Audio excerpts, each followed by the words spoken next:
My 3 minutes hasn't started yet, has it? No, you can't start the 3 minutes. So reset the 3 minutes. That's just not Oh my God, it's harsh up here. I mean, I'm nervous enough as it is.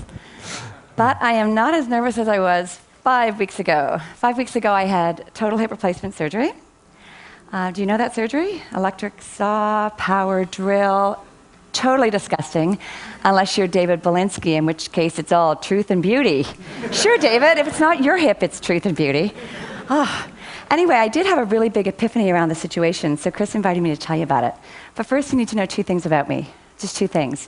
I'm Canadian, and I'm the youngest of 7 kids. Now, in Canada, we have that great healthcare system. That means we get our new hips for free. And being the youngest of 7, I have never been at the front of the line for anything, okay? So my hip had been hurting me for years. I finally went to the doctor, which was free, and she referred me to an orthopedic surgeon, also free. Finally got to see him after 10 months of waiting, almost a year. That is what free gets you. I met the surgeon, and he took some free x-rays, and I got a good look at them, and you know, even I could tell my hip was bad, and I actually work in marketing. So he said, Allison, we've got to get you on the table. I'm going to replace your hip. It's about an 18-month wait. 18 more months. I'd already waited 10 months, and I had to wait 18 more months. You know, it's such a long wait that I actually started to even think about it in terms of TEDs. I wouldn't have my new hip for this TED.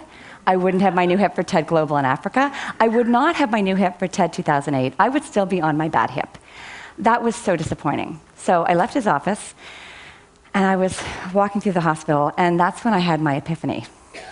This youngest of 7 had to get herself to the front of the line. Oh yeah.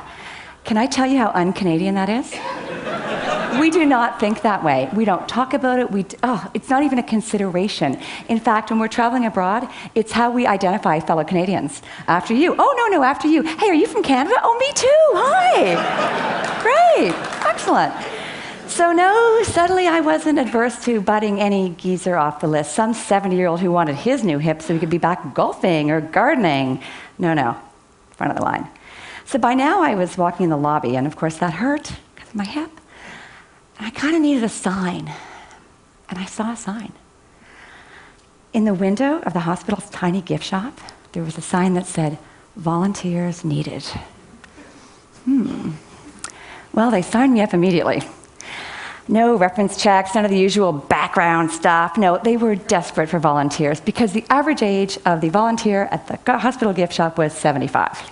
Yeah, they needed some young blood. So next thing you know, I had my bright blue volunteer vest, I had my photo ID, and I was fully trained by my 89-year-old boss.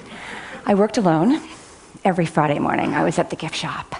While ringing in hospital staff's tic-tacs, I'd casually ask, "What do you do?"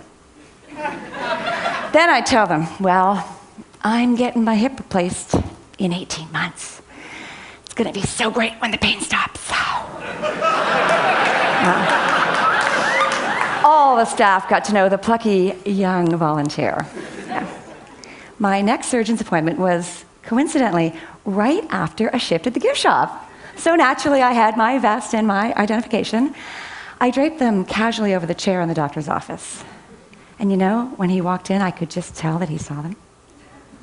Moments later, I had a surgery date just weeks away, and a big fat prescription for Percocet. Yeah. Now, word on the street is that it was actually my volunteering that got me to the front of the line. And you know, I'm not even ashamed of that. 2 reasons. First of all, I am going to take such good care of this new hip. But also, I intend to stick with the volunteering, which actually leads me to the biggest epiphany of them all. Even when a Canadian cheats the system, they do it in a way that benefits society.